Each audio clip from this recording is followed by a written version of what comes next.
Action. Cut. Lovely. Hi.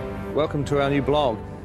This time, we thought we'd talk a little bit about 3D. Get a good look at your opening shot. Yeah, okay, there you go.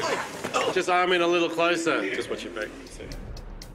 Hi, I'm Angus. Welcome to the world of 3D. Shooting The Hobbit in 3D is a dream come true. I mean, if I had the ability to shoot Lord of the Rings in 3D, I certainly would have done it.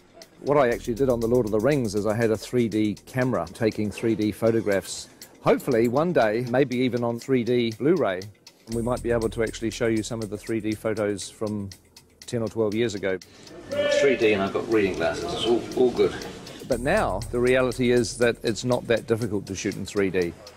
I love it when a film draws you in and you become part of the experience. And 3D helps immerse you in the film. The essence of our camera system is a camera called the Red Epic. Really, it's this thing that enables us to shoot 3D on The Hobbit. But of course, to shoot 3D, you actually need two cameras. The problem that we have in the cinema world is that the lenses that we use are so large that we cannot get an interocular similar to a human's, which is the separation between your eyes. For us to get the two cameras as close together as possible, they have to shoot into a mirror. We have to use a mirror system, which is a rig that's designed by a company called 3Reality. one's left eye, one's the right eye. One shoots through a mirror, the other one bounces off a mirror, and so the two images are perfectly overlaid. With using two eyes, we can move the cameras apart and also, more importantly, is find a convergence point. For example, see around someone's face, just like you're looking at a friend. The convergence point is the screen plane itself. 3D forms two places, positive space, which is inside the box, what you see behind the person who's standing on the screen, and negative space, which is what you feel comes out into the audience, an arm, a bullet, or whatever you want. And the whole idea with these rigs is you can change the interocular and the convergence as we're shooting.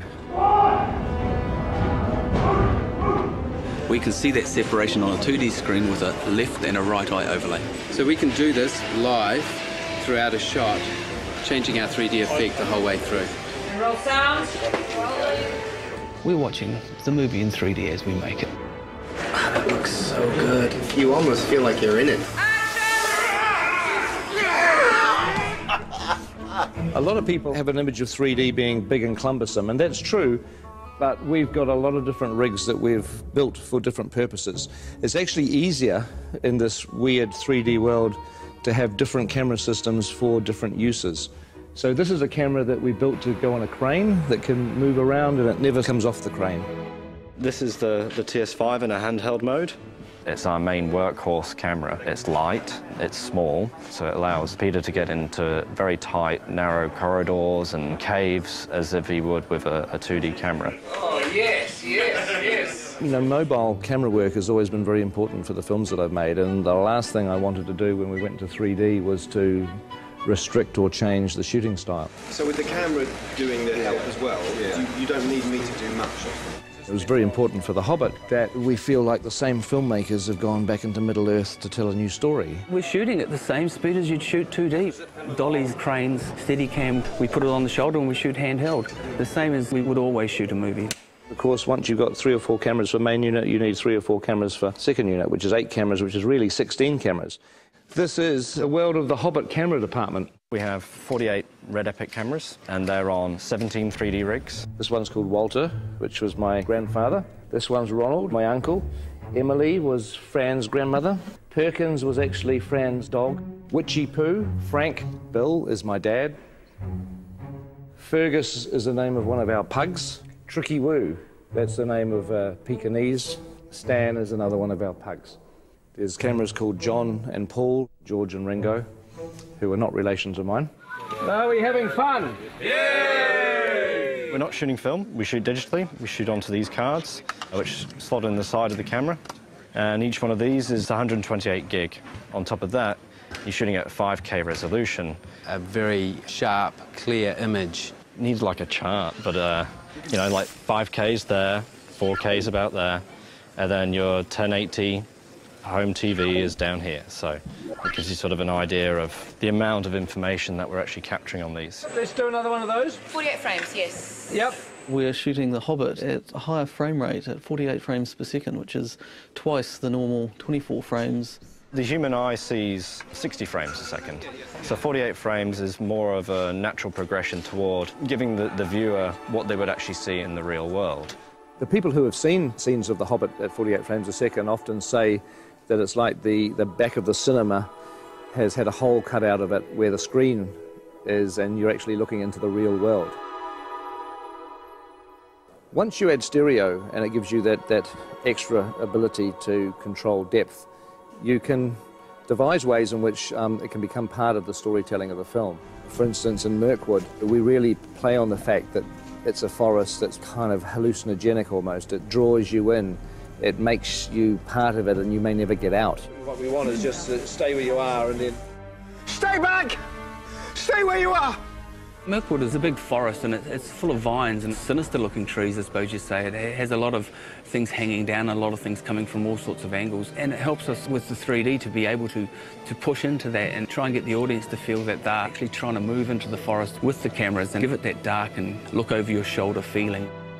Colour-wise, with the red camera, tends to eat colour a little, and so we add more colour. If you look at the ungraded footage, the trees look incredibly psychedelic. They look like they were painted in 1967. We wouldn't normally be quite as bold as this, even in Mirkwood, which is an enchanted forest, so it's like we oversaturate.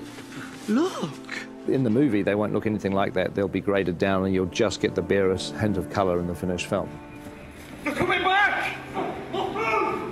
3D 48 frames is pretty unforgiving, and we have to change our whole way to go about coloring these things, because what we found out in early tests that if there wasn't enough red in these pieces, they would punch up yellow and react differently than normal skin with blood running through it. So here's an example. This is Graham McTavish as Wallen, and we've had to add a lot of red tones to his makeup. So if you notice, if you stick your hand up next to your face, how incredibly pale this man is right now. I've barely seen daylight for the last 6 months, that's fine. Yes. So we have to add the blood in the piece to make him look like a normal flesh tone. It looks freaky now, but on film it's going to read beautifully. Fingers crossed. With the 3D HD stuff, it is amazing how when people's hair moves around on the wigs, it has to actually be the real thing. It has to be real hair. And you find, because the number of frames a second you're using and so on and so forth, if you've got real hair moving around, it just looks real. I've never worked on a film that's 48 frames per second and uses the cameras that we're using. It's challenging to look for fabrics that work. I know full well that a fabric that we bought ages ago for a dressing gown for Bilbo would probably make people feel sick if they saw it on camera. It's got spots on it with a little spot inside it, and it would just be like someone throwing stones at your face, I think. So I've avoided that fabric like the plague. It's in very poor taste! Others are just a joy to behold, and the camera picks it up and the audience could see every last detail. So in that sense, it's really exciting. This film is really breaking new grounds in many ways as far as the technology of the filming goes. But John and I are still working in our time-honoured methods of pencil and charcoal, composing pictures in 2D. And we thought we'd try and come up with some way of actually incorporating a 3D aspect into the way that we were producing the concept art. That might communicate more clearly to Peter and to the other technicians. So what we're doing is 2 drawings. One is in red, one is in blue, and the 3D glasses have a red lens and a blue lens, one for each eye. Don't go too heavy on it. This is probably the first serious cinema production where the actual concept art has been done in 3D. Rather than sharing just the same office, we're actually sharing basically the same vision. Vision, yeah. There's been a bit of a tendency for me to take on the blue. And obviously, you know, sitting on the right-hand side of the picture, it's easier to actually get your head around the left side. It doesn't make sense when you try and explain it like that. It's a huge help for Peter because we're actually proposing the full depths.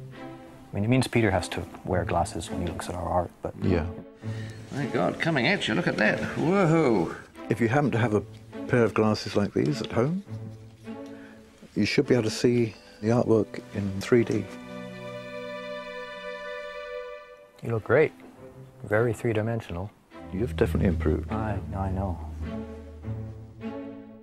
So I hope you found this blog interesting. I know it's a little frustrating because just about everything we've been talking about you can't actually see at the moment. You can't see the 3D, you can't see the 48 frames, you can't see the 5K, but you will. December 2012, you'll finally get a chance to see what we've been talking about. Anyway, I've got to get back to set. It looks like they're almost ready for me down there. We're actually shooting today, as you can see, in a pine forest, but it's not really a pine forest. It's a polystyrene and plaster pine forest. But very shortly, we're going to be leaving the studio and moving on to locations for a few months. So the next time we see you will be from a location somewhere in New Zealand. Catch up with you soon.